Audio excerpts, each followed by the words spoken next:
What's up, my ninjas? I'm Strident, and I'm back with a quick update. It might be longer, it might be shorter, I don't know, but it's an update. Pretty much, I've been, like I said, recovering fairly quickly from my surgery. I'm kind of happy about that because I hate being laid up and not being able to do stuff. It's different when you're laid up with a chick because you chose to do that, because that was fun back in the day, and it's fun whenever my wife and I can get the same day off. If like on the weekends, if the kids are doing something, or if like it's a weekday and our son, the younger son, is at the babysitter's and both of us can sleep in, just sitting there together is awesome. You know what I'm saying? But when you're laid up and you can't do anything, like I took oxycodone for the pain, and that's what they prescribed for me, and I couldn't even play video games. I was kind of pissed because when I knew this was going to happen, I'm like, oh shit, I've got a stack of games, old games. I haven't beaten Red Dead Redemption. I haven't beaten Dante's Inferno. Matter of fact, I hadn't even played Dante's Inferno since I bought it. So I played it for the first time yesterday, and I'm like a couple levels in. I hadn't beaten Split Second, which I kind of feel like it's going to be a long time before I beat that. Ace Combat Assault Horizon. I bought the Game of the Year version of Arkham City a long time ago, and I have a 60 gig PS3, so I have to manage space on the PS3. So apparently, at some point, I deleted my game data for the original Arkham City, which I beat. I had my brother's copy of that game, and I beat it, and apparently I deleted it, and now I started playing that all over again. I was just like, fuck, really? I did that? But I didn't know, normally Game of the Year editions negate the previous version. So it's almost like you didn't do anything at all. But it's kind of cool to play it now with the Catwoman scenes still in there, where you get to actually play as Catwoman and do that, and it's pretty intuitive. It didn't take a long time to get used to playing as Catwoman, so I'm happy about that. But I was only able to do that the day after I stopped taking the oxycodone. I don't know how people can recreationally take this as a drug and be like, yo, this shit's awesome. Like, no, this shit sucks. Your body is like, no, you can't do it. Whereas your brain is like, dude, get up. You can do it. Go run around the house. Go do something, man. And your body's just like, you shouldn't do it. You can't do it. Listen, I'm going to turn off right now. And you just feel weak and gross. I don't know. So, yeah, being laid up in that kind of situation, and it was just me. There was one point where it was me and my older son, but I couldn't even get up to go play or to do anything, and not to mention, the surgery made me pretty sore to begin with, so I don't want to be running around or anything. But I couldn't even play with action figures, stationary, because the oxycodone made me feel so weak that I just stayed in my bed. So yeah, that wasn't fun. I'm better now, though. I'm back at work and everything. I'm actually on my lunch break right now. So the update: I have finished my Cops collection, and I say my Cops collection because there are a couple Cops figures that I am not interested in. So, all in all, like I've always said, and I think I said this in the preview, I hate I hate one design in the whole Cops collection. And these are the ones when I say the whole Cops collection, I mean the line, period, that have been made. I didn't like any of the figures that were coming, if Cops got a third wave or third line. No, third wave. I don't know why I said third line. There were weird characters, and there were villains called the Pranksters, and it was just dumb. I didn't like any of those guys. I didn't like any of the Cops. I didn't like G-Man. I didn't like any of that shit. I thought they were corny as fuck, and you could see it was like, I don't know, it's almost as if new people told Bart Sears who to create. And they didn't give him the kind of freedom he had in the beginning, because the stereotypes for these particular Cops were just corny. They weren't even fun stereotypes. They weren't things that, like, as a kid, you look at this and you go, I want to be this. You know what I mean? Like, kids sometimes say, I want to be a SWAT officer, or I want to be a police detective, or a cop, just a plain old cop like Longarm. Or I want to be a bomb squad expert, or I want to be a sheriff. You had all those archetypes in the previous version. in the later line, you had fucking like a Mountie. I mean, he wasn't a Mountie. I think he was a highway patrol officer dressed like a Mountie. I'm like, well, we already had two highway patrol officers in the first two waves. You know what I mean? We had highway and we had roadblock. Then you had a freaking precinct sergeant. The fuck is that? Like, why do we want? I don't know any kids who don't have policemen for parents that would even know what that is and that that's an actual, thing. So anyway, the figures though that I didn't like that actually got made were Checkpoint, which kind of sucks because Checkpoint is the grandson of my favorite G.I. Joe, which is Beachhead, Wayne Sneeden. And I was expecting to get him because of the fact that, from what I remembered, his costume was cool. He actually looked cooler in the TV show than the toy did. The toy is weird. He's got weird placement of things. I mean, he's got his nightstick on the front of his thigh. So, like, if you wanted him to stomp somebody, the handle would, like, jab him in the balls or something. It was stupid. Then he comes with a big machine gun with a bayonet on it, and then like football shoulder pads and a helmet, and that's it. That's what makes him special. I'm like, ugh. And then you take all that off, and he looks like a generic, like, Real American Hero era G.I. Joe. He's just green and brown, and to me, that's not interesting when we're talking about cops from the future. And then there's Nightstick. I absolutely fucking hate this design. He's that stereotypical Asian martial arts expert, but his weapons and shit don't make sense, especially since, once again, it's a future themed team of police officers. Even if the future that they were talking about is relative, it's still future themed, which means it's not 1980s. You know what I'm saying? So he's got fucking a jousting staff or lance. He's got nunchuck handcuffs, which makes no fucking sense, and he's got a sword. Like, it's the fucking future. He's carrying a regular sword, and he's got like kendo gloves on and a big old helmet, like a samurai helmet. I'm like, what the fuck? Like, what planet did this guy come from? And he's got one of those weird asymmetrical designs where like one side is really big and one side is small, and it doesn't work the way that Bowser works and the way that Mace works. It looks just stupid. He's real skinny and wiry, and I get it. They're going for the Bruce Lee aesthetic, but they could have done better as far as the design. And it's funny, in the TV show, he ended up becoming a white guy. I was like, when did that happen? Same thing with Taser. White guys with tans. I was not impressed. But anyway, corny as fuck.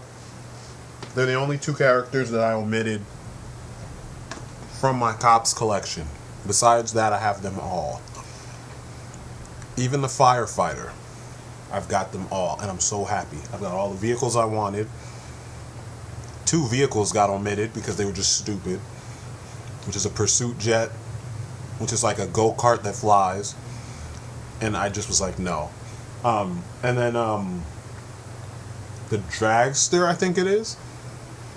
And it was like a smaller version of the Roadster, and it was purple and yellow, and it just looked like a hot mess. So I was like, no, I'm good. Besides that, I got everybody. I even managed to get Louis the Plumber and some of his gear. Granted, I have his strong box, but I don't have all the stuff that goes in it. I have one of those things. I'll be searching for those on eBay. The thing about those is, though, that people are asking absurd amounts of money for like things that are like an inch, if that, not even an inch, long, not even an inch wide, don't even weigh an ounce, and then they got shipping and handling on it too.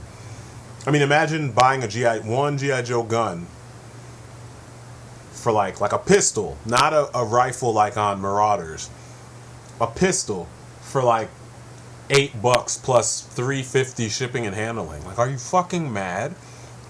Are you bloody daft? Like, what the fuck? That doesn't make any sense. But that's what they're asking for. So what I did was I bought a whole bunch of parts from one guy and only paid shipping. once, which shipping for each thing was $250, but he combines the shipping, so it was $250 for all these tiny little parts. So I got his gun, his backpack, the strong box, and one of the, I think it's like a plane.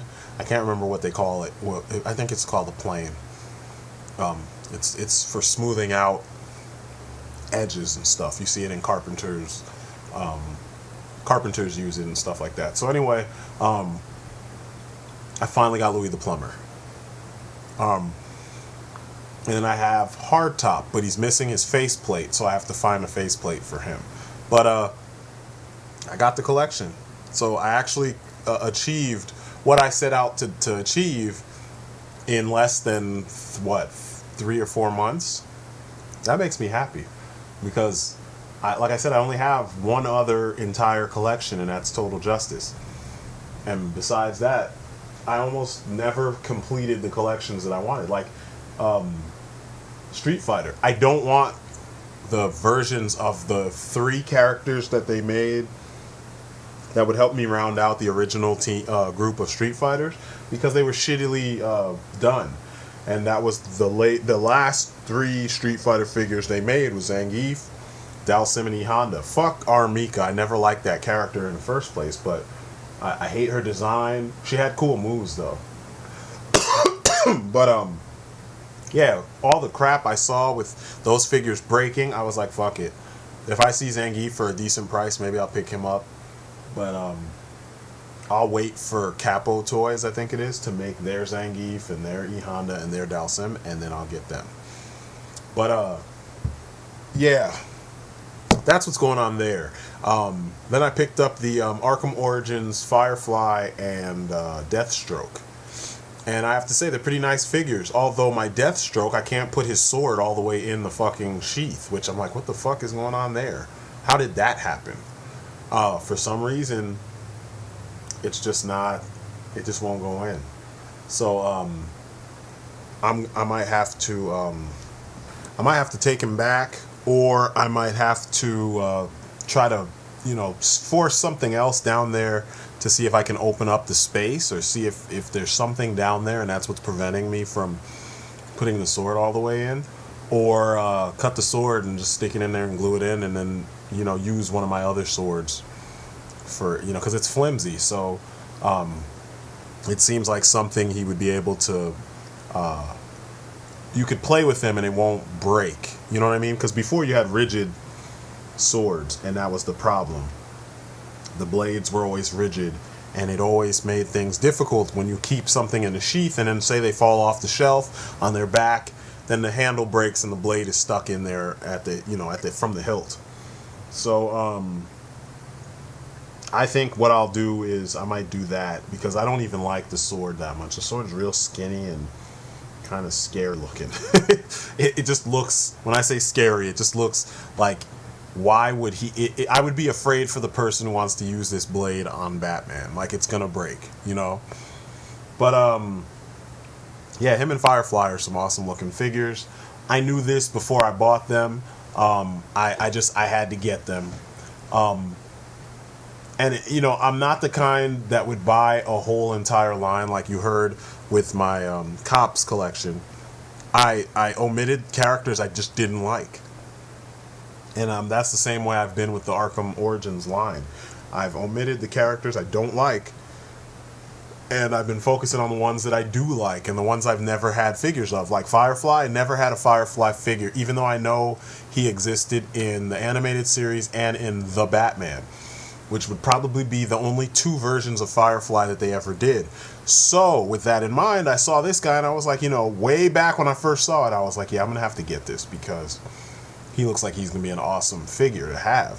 Plus, that's one of the only boss battles in Arkham Origins that I want to see.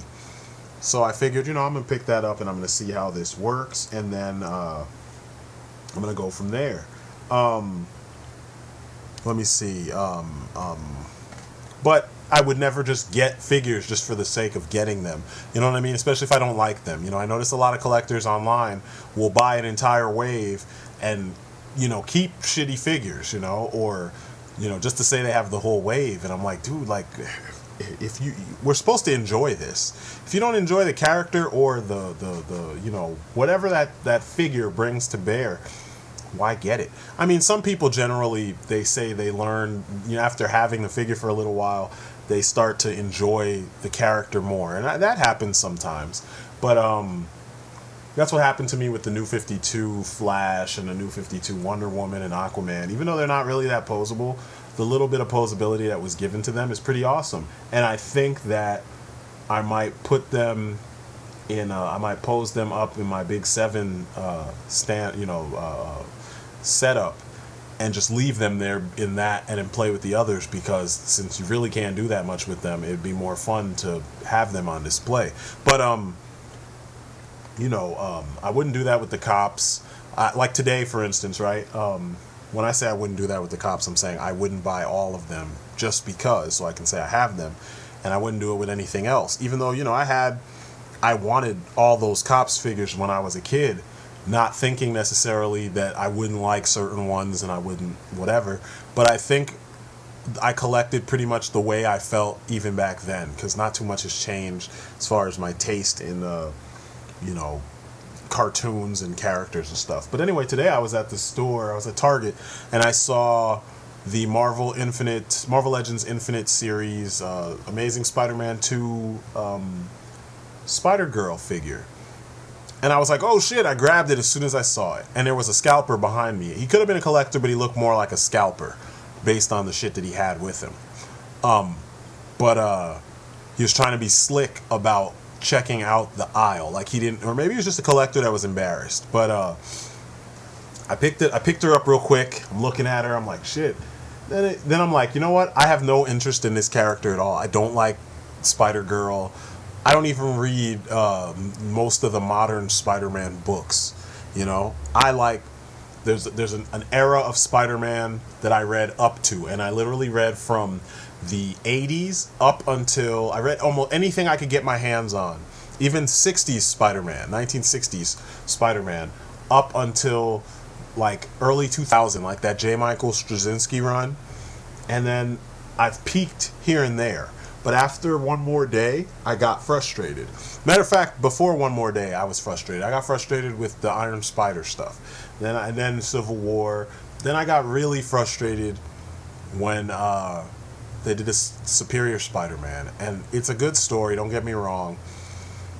You knew that Peter was going to come back. But it was just like, these stories don't hold a card or a candle to some of the original ones, so I just don't read them. But long story short, my interest in the Spider-Man universe is it's like there's a few characters and a few stories and a few things that I like. I'm not going to buy everything Spider-Man. So I found Black Cat a while ago. I have Electro. I never had either of those figures. So, in any form, not even the old Toy Biz versions. So I was like, shit, now I got the best Black Cat they've ever made next to the Marvel Select version, and I've got a decent Electro, that doesn't look like the actor who portrayed him in the film. But, I'm cool with that. I'm not bitching about it. It's cool. So I left the Spider-Girl. I figured someone else will like her more than me, or some scalper will get her and sell her to someone else who likes the character more than me, and someone else will be happier. And then I went to the comic book store and I picked up Deathstroke and Firefly. So it's one of those things. I'm not that kind of collector. I don't just grab everything just because. Like when I found the Infinite Series Captain America from the movie, I found there were 3 of them there. So I bought one and hid the other one so that my brother could go get it. And then last weekend we went and we found him still where I hid him, and my brother got him. So like, I'm not one of those people who's not about trying to help out other people, So and I'm not about, like I said, collecting everything for the sake of collecting everything. I've never been that kind of collector. I'm geeked about owning all the Cops figures I ever wanted, because the only other collection I have the whole thing of is Total Justice, and I've never owned an entire collection of anything. You know what I mean? Before that, I never had all the Ninja Turtles. I didn't have all of the all the GI Joes. I've never had, when I was a kid, I never had more than 5 GI Joes at a time. So having the collection I have now, I've got to have, over 100 Joes. I've got to, or at least 100 because I cherry pick, But I've got a shitload of Joes now, and it's cool to see this. So, like I said, I'm not one of those greedy ass individuals. I have a modest collection, and I only collect things that I'm actually interested in. So, I'm not collecting for the sake of collecting. And I think that there will come a point where I'll actually stop, and I'll just slowly, when I see something that catches my attention, go and get that particular thing. And that's kind of where I am. I think I'm getting there now, because there's a handful of things out there that I want, but I'm gonna probably, when I finish with the cops and I finish with my Arkham City people, and I'm working on my Marvel collection, it's gonna be all Japanese figures, because there's a lot of tokusatsu figures that I want, because I grew up really big into tokusatsu, and there's a couple figures that belong to the franchises that I like the most that I'm still looking for, mainly Fies things. So anything with Fies, I'm looking for it, So yeah, that's pretty much my update for you guys. I will be reviewing the Marvel Legends Infinite Captain America series Cap, the Marvel Now Cap and the movie Cap, and Baron Zemo. I have all 3 of them. I can't for the life of me find what's her name? Black Widow. I'm still looking for her. So if anyone knows or sees her or has an extra one, please hook a brother up. Hook a ninja up, please. I have the more Spider-Man Marvel Legends Infinite Series figures to review. I actually have the reviews done. I just need to upload them, so those will be coming soon. And Arkham Origins stuff. I still have to do my Arkham City, Azrael, and Catwoman, and Hush, and Penguin. Oh man, I had a bunch of figures, man, that I just never got around to doing the reviews for. The Hush review is done. It's shot. I just have to edit it and put it together. But life's been really busy. So yeah, that's all that's going on with me. So I hope everything's going good with you guys. And also I got to do the DC Direct New 52 Wonder Woman, Flash, Aquaman. I think that's it. And the freaking Man of Steel Zod. So I might just do those in an update, so you guys can see those and I can get them off my shelf. Off my desk, actually, and onto the shelf. So anyway, that's it for me. You've been great. I will catch you in the next video. Peace outside.